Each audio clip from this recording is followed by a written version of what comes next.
সূর্যের আলো তখনও ঘন অরণ্যে, পাতার ফাঁক দিয়ে ঠিকমতো ঘোকেনি। রাজকন্যা রূপসী চোখ মেলে দেখে আমি কোথায়? এভাবে বনের মাঝে আমি এলাম কিভাবে? চারপাশে কেবল গাছ, কুয়াশা আর ভেজা মাটির গন্ধ। সে বুঝতে পারে না কিভাবে প্রাসাদের নরম বিছানা থেকে এই নির্জন বনে এসে পড়েছে। না কোনো প্রহরী, না কোনো পরিচারিকা, নিঃশব্দ, একা। পায়ের নিচে শুকনো পাতার আওয়াজ, বাতাসে ভাসে এক অজানা আশঙ্কা। সে হাঁটতে থাকে অনন্ত দূরত্ব পেরিয়ে। তৃষ্ণায় জিভ শুকিয়ে আসে, পায়ে কাঁটা বিঁধে রক্ত ঝরে। এত গভীর বন, কেউ নেই কোথাও। আমি কি সত্যিই একা? হঠাৎ দূরে এক কাঠের ঘর দেখা যায়। দরজা আধ খোলা, দেয়ালে শ্যাওলা জমে গেছে।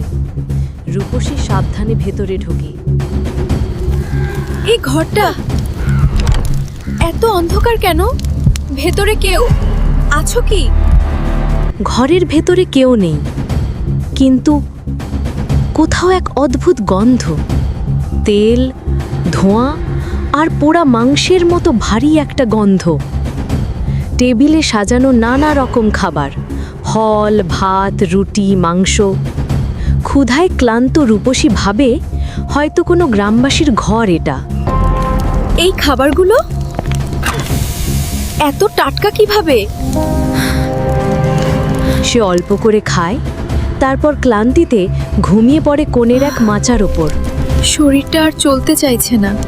রাতের মাঝখানে হঠাৎ একটা ভয়ঙ্কর গর্জন শোনা যায়।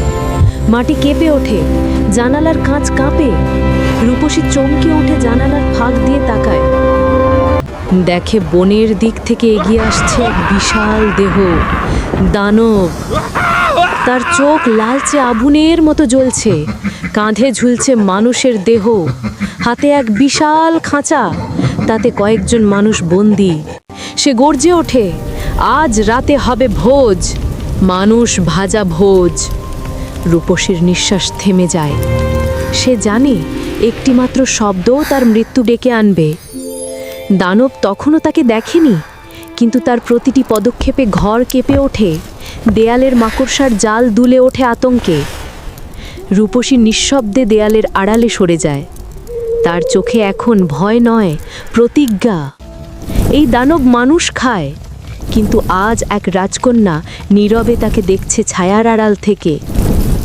রাজকন্যা কি বাঁচাতে পারবে মানুষদেরকে, নাকি এই রাত হবে তার জীবনের শেষ রাত? এই গল্প এখানেই শেষ নয়। অরণ্যের এই নীরবতা কেবল ঝড়ের আগের নিস্তব্ধতা। গল্পের পার্ট 2 দেখার জন্য সাবস্ক্রাইব করো আর কমেন্ট করে জানাও গল্পটি কেমন লাগলো। বিদায় বন্ধুরা, পরের পর্ব দেখতে ভুলে যেও না কিন্তু।